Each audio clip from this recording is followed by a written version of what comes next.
नमस्कार, आप सबका बहुत बहुत स्वागत है। आज हम फिलॉसफी की जो सीरीज हमने शुरू की है उसमें तीसरा सेशन शुरू करने वाले हैं।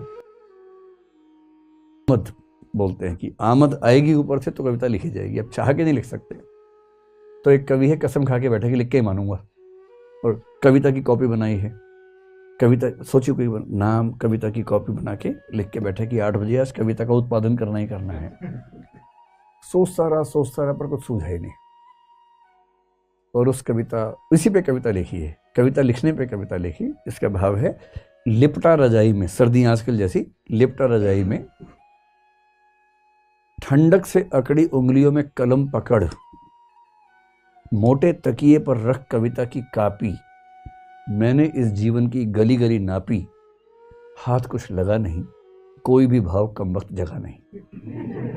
तो आखिरी 2 लाइन आपके लिए हैं, हाथ कुछ लगा नहीं, कोई भी भाव कम वक्त जगा नहीं। और दार्शनिक ऐसा ही व्यक्ति होता है। हम जैसे हम लोग, हमें क्या मतलब इन सब बातों से, मस्त लोग हैं हम तो। वही होता है कि 4 बज गए हैं लेकिन पार्टी भी बाकी। हम तो उस तरह के लोग हैं ना, कहाँ इन सब चीज़ों में मजा आता है। लेकिन जो दार्शनिक होता है ना, बेचैन रहता है, कबीरदास की तरह। सुखिया सब संसार है, खावे अरु सोवे, दुखिया दास कबीर है, जागे अरु रोवे।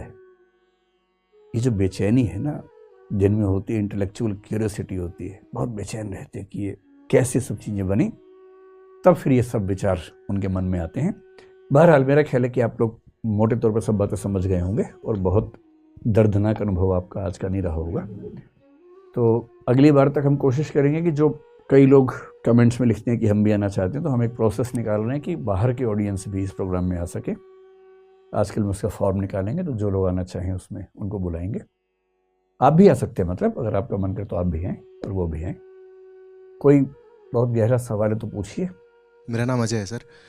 मेरा सवाल ये है सर कि जैसे बहुत सारे ऐसे हमारे सामने प्रत्यक्ष प्रमाण होते हैं जिनसे हम किसी चीज़ को खारिज कर सकते हैं।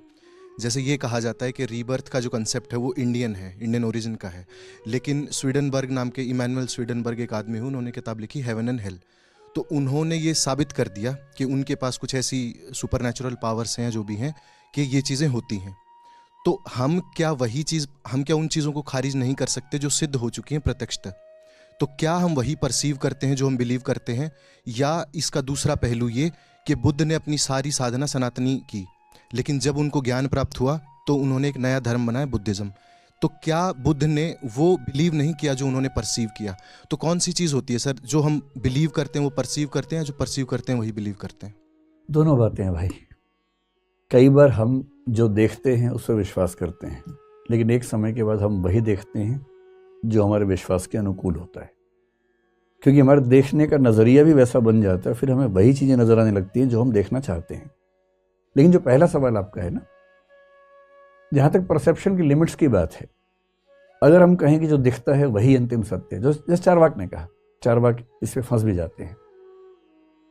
जो दिखता है अगर वो अंतिम सत्य है, क्योंकि चारवाक बाकी कोई प्रमाण मानते ही नहीं, वो केवल प्रत्यक्ष को प्रमाण मानते हैं। आप ये बताएं कि प्रत्यक्ष के हिसाब से पृथ्वी गोल दिखती है, चपटे दिखती है? चपटे।